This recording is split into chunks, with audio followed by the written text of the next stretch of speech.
ఆరాధనా స్తుతి ఆరాధనా ఆరాధనా స్తుతి ఆరాధనా ఆరాధనా స్తుతి ఆరాధనా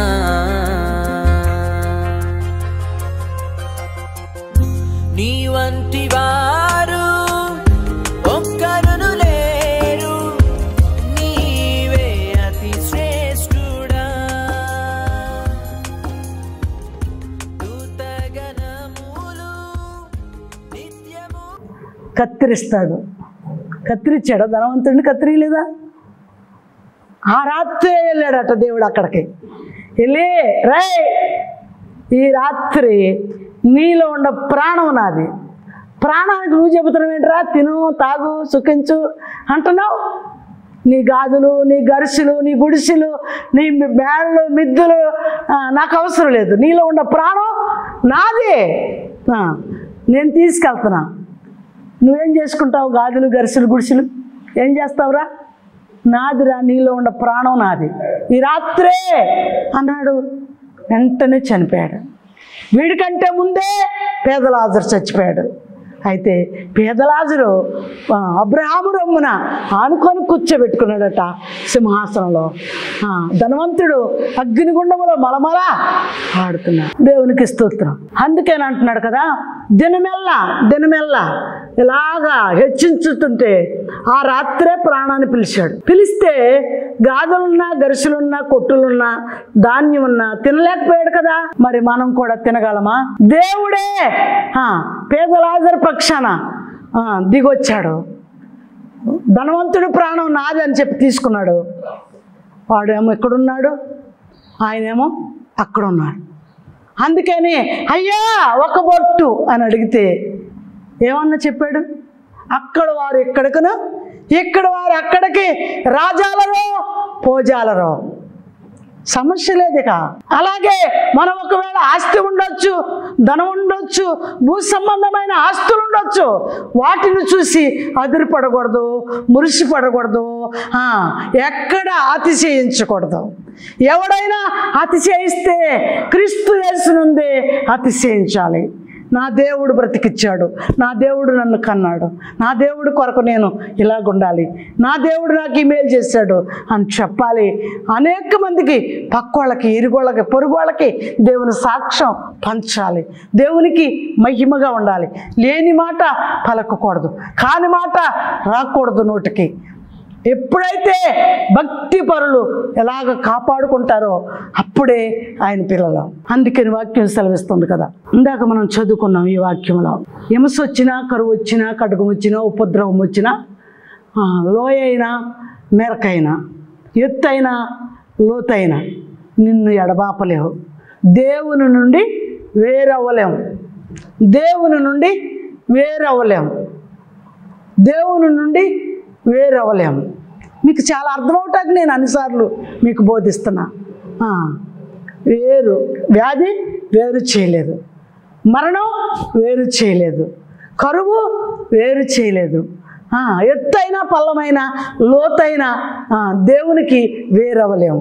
ఎందుకంటే ఆ మాట చెప్పాడంటే, సృష్టికర్త అయిన దేవుడికి నువ్వు అగాధంలో ఉండా కనపడుతున్నావు, రోగిలాగుండా కనపడుతున్నావు, భవనంలో ఉండా కనపడుతున్నావు, వ్యాధిలో ఉండా కనపడుతున్నావు, నడి సముద్రంలో నీ ప్రాణం కొట్టుమిట్టులాడుతున్నా కనపడుతున్నావు. అందుకని ఆయన పేరు చూస్తున్న దేవుడు. హాగరు పెట్టిందా లేదా?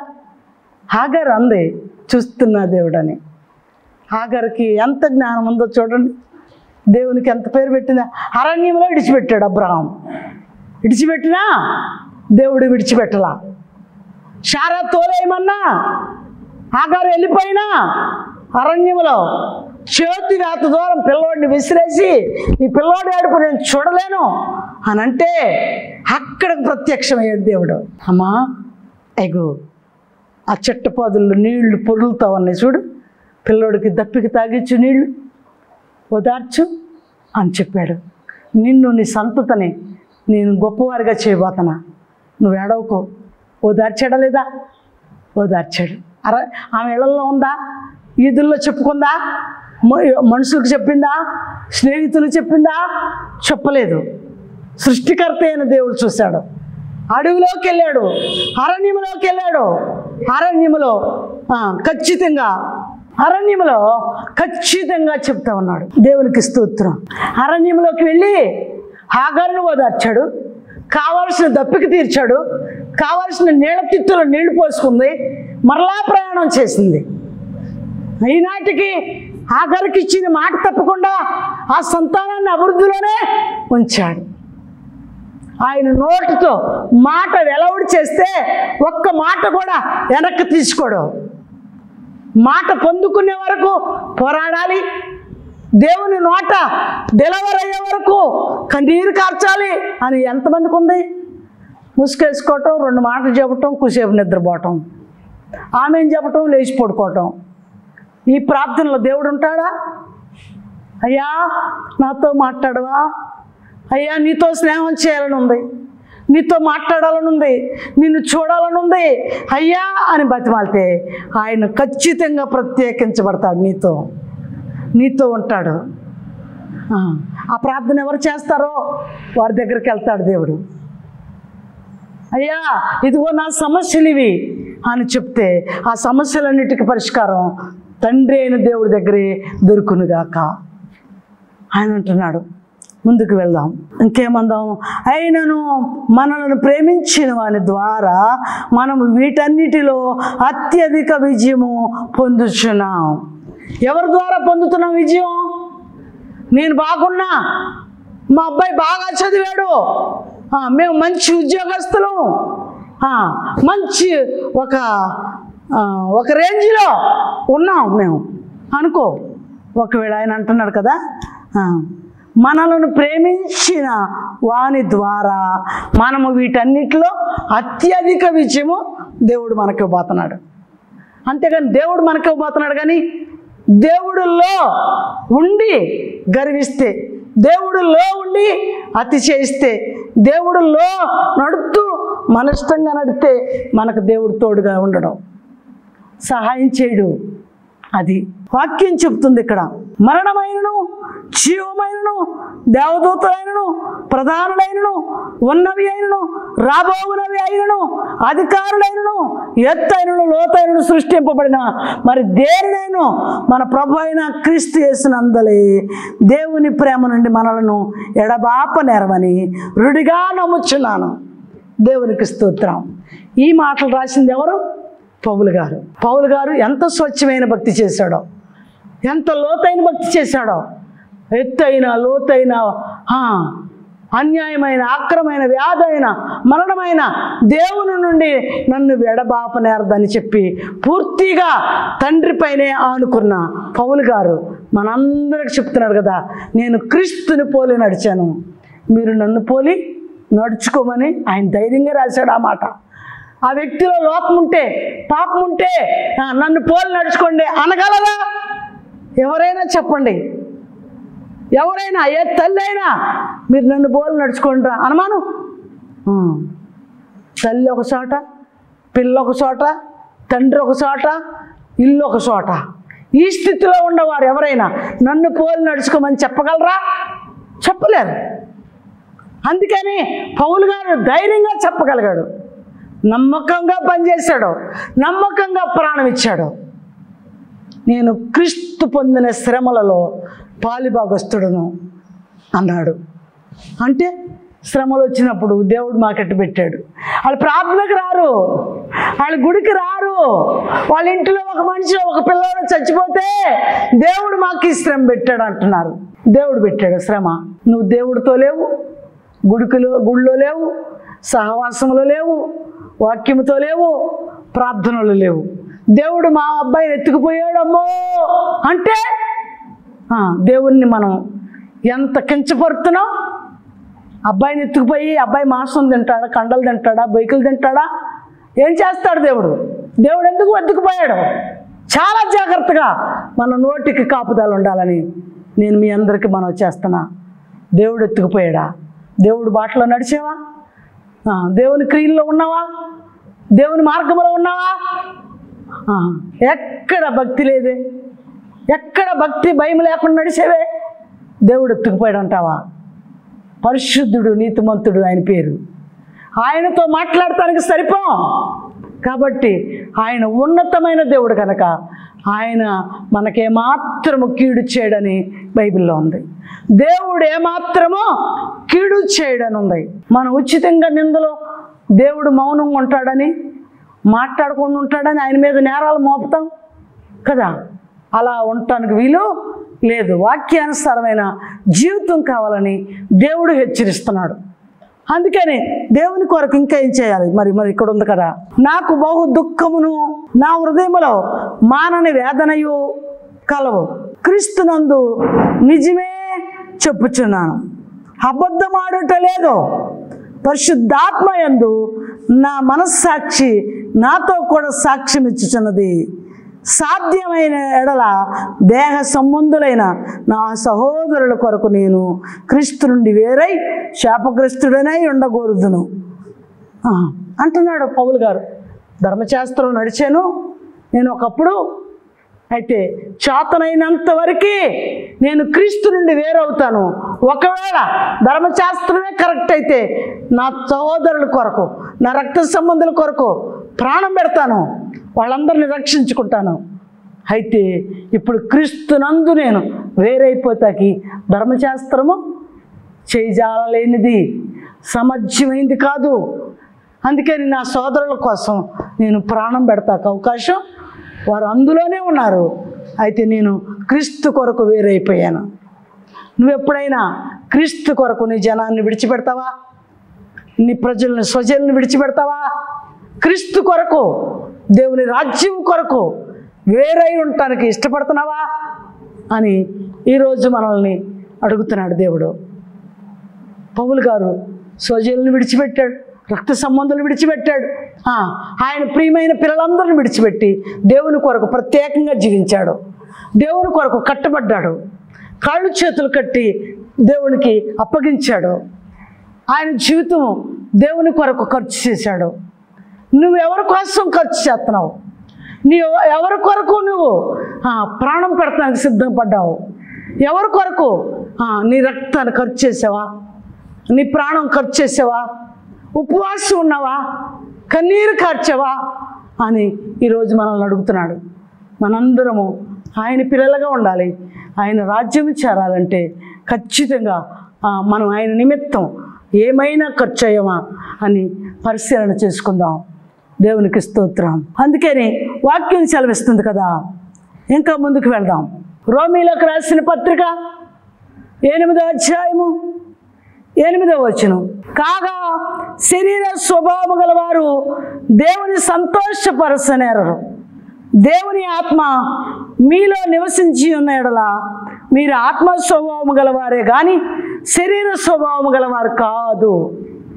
అది ఆత్మ స్వభావము నీలో ఉంటే దేవుని యొక్క మాట, దేవుని చిత్తం నీతో ఉంటుంది. ఆయన చెప్తున్నాడు కాగా అని అన్నాడు. అన్నాక ఏమంటున్నాడు? శరీర స్వభావము గలవారు దేవుని సంతోష పెట్టలేరు. శరీర స్వభావాలు మనలో ఎక్కడ ఏలుబడి చేస్తున్నాయో,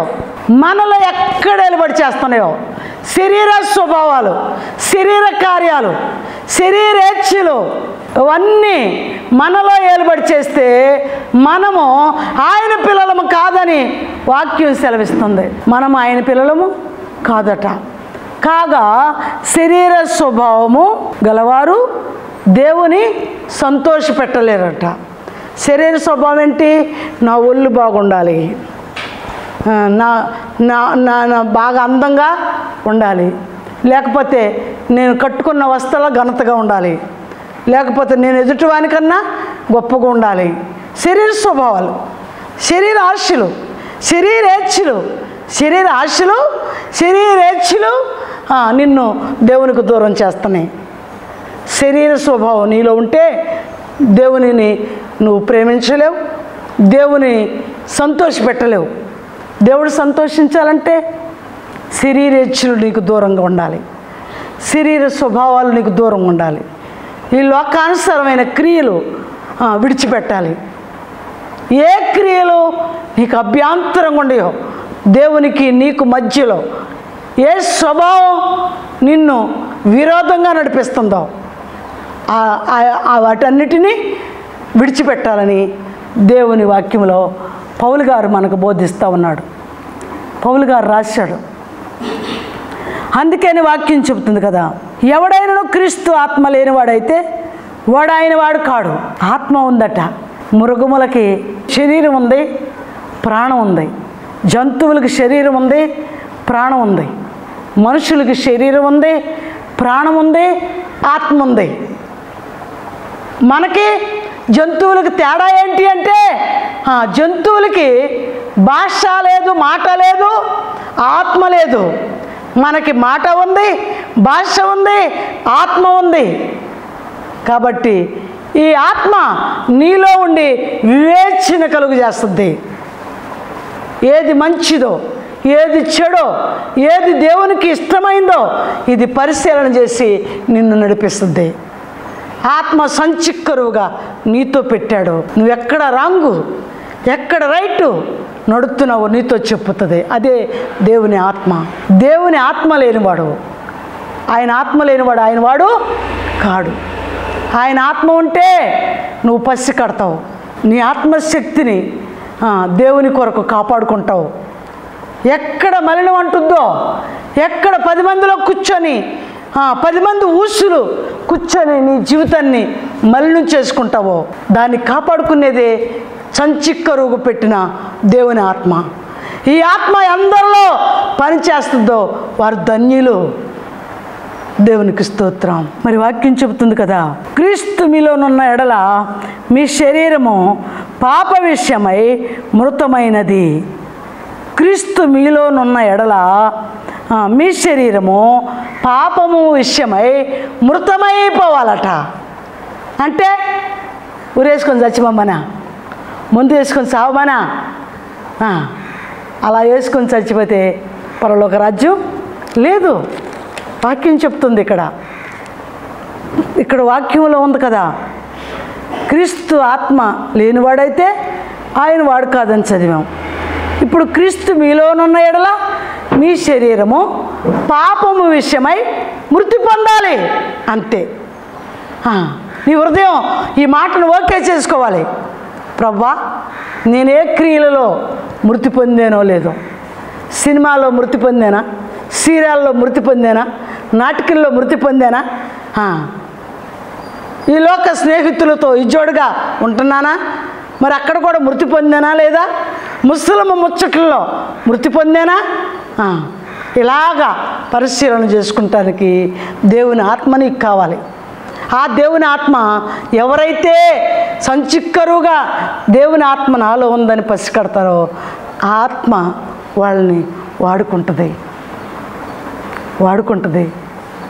ఆ వాడుకున్న వాళ్ళే దేవుని పిల్లలు.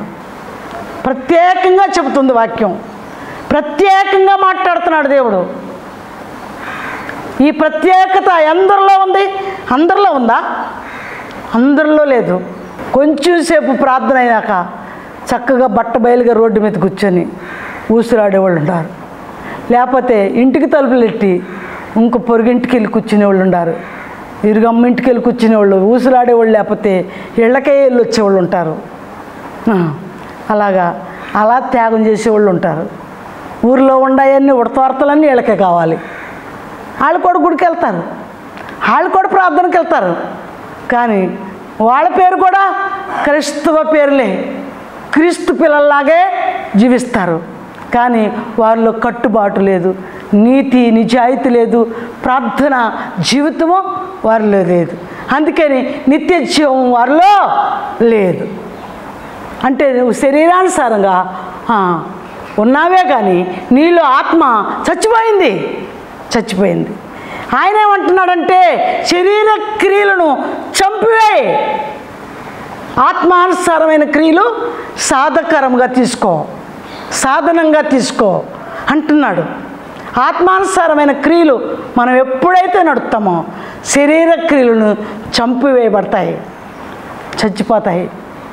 నీలో చచ్చిపోయినా ప్రియమైన సహోదరులారా, ప్రార్థనా సేనల్లో ఈ టీవీ వాక్యం, కృపావాక్యం వింటున్న పిల్లలకు మనవి చేసి చెప్తా ఉన్నా, శరీరేచ్ఛలు, శరీర క్రియలు కదా, నీ నోరు నీ ఇష్టం, నీ చూపు నీ ఇష్టం, నీ చెవులు నీ ఇష్టం, నీ నోరు నీ ఇష్టం. ఇలాగుంటే దేవుని చిత్తం నీలో లేదు, దేవుని కొరకు నువ్వు కట్టుబడలేదు. అందుకని నీ కళ్ళను నీ ఇష్టంగా వాడుకుంటున్నావు, నీ చెవుల్ని నీ ఇష్టంగా వాడుకుంటున్నావు, నీ నోరు నీ ఇష్టంగా వాడుకుంటున్నావు. అందుకని నీ కట్టుబాటు లేదు, ఆజ్ఞ లేదు, నీతి అనే జీవితం లేదు. కనుక నువ్వు చచ్చిపోలా. ఆయన కొరకు శరీరేచ్ఛ క్రియలను చంపివేయి అని చెప్తుంది వాక్యం. నువ్వు దేవుని కొరకు జీవించినట్టయితే జీవజల అయిన నది అయిన యేసు, జీవజల నది అయిన దేవుడు నీలో ఉంటాడు, నీతో ఉంటాడు, నీ హృదయంలో ఉంటాడు. దేవునికి స్తోత్రము కలుగును గాక. అందుకని ఆయన అంటున్నాడు కదా, మృతులలో నుండి యేసు లేపిన వాని ఆత్మ మీలో నివసించిన యెడల, మృతులలో నుండి క్రీస్తు యేసును లేపినవాడు చావునకు లోనైన మీ శరీరములు కూడా మీలో నివసించుచున్న తన ఆత్మ ద్వారా జీవింపచేయను. ఒకవేళ వ్యాధి వచ్చింది, సమస్య వచ్చింది, మరణకరమైన సమస్యలో ఉన్నావు, మంచం పట్టావు, మరణకరమైన రోగం కలిగింది బైబిల్లో ఒక ఆయనకి. ఎవరికి? అయితే ఖచ్చితంగా హిజ్కియా వెంటనే ఒక వార్త వచ్చింది, వచ్చి యెషయాయేలు చెప్పాడు, హిజ్కియా నువ్వు మరణం అవుతావట, నీ ఇల్లు చక్కబెట్టుకో అని చెప్తే గోడ తట్టుకు తిరిగి ఏడ్చాడట. అయ్యా, నేను నీ కృపతో నీ సన్నిధిలో నేను ఎలాగ పనిచేశానో నన్ను జ్ఞాపకం చేసుకయ్యా అని ఏడ్చాడట. ఒకవేళ మరణములో ఉన్నా, నీ శరీరం శుష్కించిపోయినా, నీ అవయవాలన్నీ దెబ్బతినిపోయినా, చన్నగిలిపోయినా పర్వాలా, ఆత్మ సిద్ధమే ప్రభువా నీ కొరకు అనాలి. నా ఆత్మని నేను చుట్టూ ఉన్నాయి రెడీ చేసుకొని, ఇక నా అవిధేయతలు, నా అవసరతలు, నా కొదువులు అన్నీ, ఇక ఈ లోకంలో ఆశలు అన్నీ తీరిపోయినాయి, ఇక అక్కర్లేదు ప్రభువా, ఏమైనా నా తనువు నీతో ఉంటే నీ రాజ్యంలో ఉంటా అని అనగలిగే స్టేజీకి నువ్వు ఎదగాలి, పెరగాలి. అప్పుడే ఆయన రాజ్యం నీకు సమీపముగా ఉంది, ఆయన కృప నీకు తోడుగా ఉంది కదా. నేను అంటున్నా, మీకు వాక్యం గుర్తు చేస్తున్నా. హిజ్కియాకి మరి అడిగినప్పుడు, ఏడ్చినప్పుడు దేవుడు తోడుగా లేడా? ఉన్నాడు. 15 సంవత్సరముల ఆయుష్ ఇచ్చాను హిజ్కియా అని చెప్పాడు. మరలా వెంటనే చెప్పాడు. మరి అంత కృప పొందాడు హిజ్కియా. ఇంక హిజ్కియా చరిత్ర తర్వాత అగాధంగా ఉంది, అది నేను ఇప్పుడు చెప్పే సమయం కాదు. హిజ్కియా అలాంటి కృప పొందాడు, మరణము పొందాడు. ఓకే, అయితే ఆయన అంటున్నాడు కదా, ఇంకేమన్నాడంటే, కాబట్టి సహోదరులారా, శరీరానుసారముగా ప్రవర్తించుటకు మనము శరీరమునకు రుణస్థులమా? వాక్యం చెబుతుంది. ఈ శరీరానికి, శరీరానుసారంగా నడవటానికి ఇష్టపడుతున్నావు? నువ్వేమైనా శరీరానుసారంగా నడవాలని శరీరానికి ఏమైనా రుణమా అని అడుగుతున్నాడు. శరీరం నీలో పెట్టిన ప్రాణానికి బద్దురాలై ఉండి, ఈ శరీరం ఏం చేయాలో, నీకు ఎలా సహకరించాలో అందులో నడిపించటానికి ఈ శరీరాన్ని నీతో అమర్చాడు. అంతేగాని శరీర ప్రకారంగా నువ్వు నడవమని అమర్చల. అందును బట్టి చూస్తే నీ ఆత్మ, దేవుని ఆత్మ చెప్పిన మాట నీ శరీరం వినాలి. ఎంతమంది శరీరం వింటుంది, ఎంతమంది మనస్సు వింటుంది. వాక్యం చెప్పేటప్పుడు నిద్ర కదా. నేను ఒకసారి చెప్పాను కదా, నేను అందరితో చెప్పాను. ఏమని చెప్పాను? నేను మొలక చెట్టు కాడ కూర్చొని ఆడుకుంటున్నాడు, కాళ్ళు ఊపుకుంటూ ఆడుకుంటున్నాడు. రే నువ్వెందుకు ఇక్కడ ఉన్నావు? గుడి జరుగుతుంది, ప్రార్థన జరుగుతుంది, గుళ్ళోకి బా అంటే వాడు సైతానని నాకు తెలియదు కదా, పిల్లవాడు అనుకుంటున్నా నేను. నువ్వు ఊరుకోవుగా అన్నాడు. వెంటనే నేను ఊరుకోపాటు వేరా, ప్రార్థనకు వస్తే ఊరుకోనా, ఎవరు ఎందుకు కూర్చొని ఇక్కడ దాకా వచ్చి అంటే మా వాళ్ళు అందరూ గుళ్ళో ఉండారు అన్నాడు. వాళ్ళు ఎవరంటే ఎవరు, వాడి సంబంధులు. వాడి సంబంధులు ఎవరు, నిద్రపోయే వాళ్ళందరూ మా వాళ్ళేనని చెప్పాడు సైతానుడు. సైతాను గుంపులో ఉండేవాళ్ళు వాక్యం వినరు, ప్రార్థన మోకాళ్ళు వేయరు, ఒకవేళ మోకాళ్ళు ఎత్తే నిద్రపోతారు, వాక్యం వినరు, ప్రార్థన చేయనివ్వదు. వాళ్ళని ఆవరించిన చీకటి వారిని పతనం చేయటానికి కూర్చున్నాడు. అందుకని ఈ క్రియలు వారిలో జరగనీయదు. వాడు చెప్పాడు, మా వాళ్ళే గుళ్ళో ఉండేవాళ్ళు మా వాళ్ళు ఉండారు, వాళ్ళు అమ్మటి వెళ్తానన్నాడు. అంతే, వాడు బయటకు వస్తే వాళ్ళతో వెళ్తానన్నాడు. గుళ్ళోకి రావటానికి వాడు రాలేదు. దేవుడు భయం వాడుకుంది. నీకు భయం లేదు, వాక్యం అని భయం లేదు, దేవుడు ఉన్నాడని భయం లేదు. వాక్యముతో నీవు ఉన్నావా, పసికట్టు. నీ హృదయం ఎక్కడుందో, నువ్వెక్కడున్నావో పసికట్టు.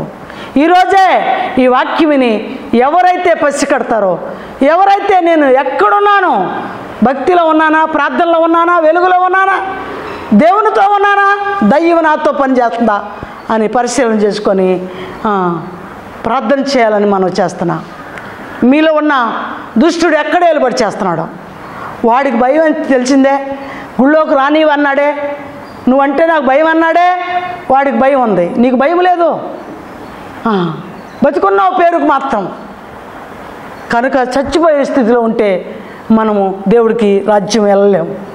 కష్టాల్లో, శ్రమల్లో, ఇరుకుల్లో బలమైన ప్రార్థన చేయాలి. అప్పుడే మన ప్రభు మన మొర ఆలకిస్తాడు, మన ప్రార్థన ఆలకిస్తాడు, మనకు ప్రతిఫలం ఇస్తాడు, అడిగిన లోటులు తీస్తాడు, సమస్తము నుంచి విడిపించబడుదుగాక. ఆయన నామము నీ ద్వారా ఘనపరచబడునుగాక. ఆయన చిత్తము నీతో నెరవేర్చబడునుగాక. కృపావాక్యం వింటున్న పిల్లలందరూ బలము పొందుదురుగాక. ఆయన సన్నిధి మీతో ఉండునుగాక. ప్రార్థన చేసుకుందాం. పరిశుద్ధుడా, మహోన్నతుడా, మహాగణుడా, మీకే స్తోత్రాలు. జీవము గల తండ్రి, మీ చేతులకు అప్పగిస్తున్నాం. మీ మహిమ కార్యములు ఎన్నడన్నడు ఎన్న తగనివి నాయన. వాటిని చూసి అనుభవించడానికి యోగ్యత మాకు దయచేయండి. మీ పాదాల దగ్గర ఎల్లప్పుడూ విజ్ఞాపన చేసే బాధ్యత భారము దయచేయండి. ఆత్మల భారము దయచేయండి. కన్నీటి ప్రార్థన, రోదన ప్రార్థన దయచేయండి. శరీరేచ్ఛలు చంపివేసి ఆత్మానుసారంగా జీవించే కృప దయచేయండి. కృపావాక్యం వింటున్న పిల్లలు, వారి కుటుంబాలు దీవించబడుదురుగాక, ఆశీర్వదించబడుదురుగాక. నీ నామఘనత టీవీ ద్వారా, యంత్రము ద్వారా హెచ్చింపబడునుగాక. మీరే మహిమ పొందుదురుగాక. ఆమేన్, ఆమేన్. తండ్రి అయిన ప్రేమ, కుమారుడైన యేసుక్రీస్తు కృప, పరిశుద్ధాత్మ తండ్రి అయిన ఆదరణకర్త, సర్వలోక పరిశుద్ధులు కూడి వచ్చిన బిడ్డలకి, వింటున్న కృపావాక్యం వింటున్న పిల్లలకు మీ కృపతోడైన నడిపించును గాక. ఆమేన్, ఆమేన్.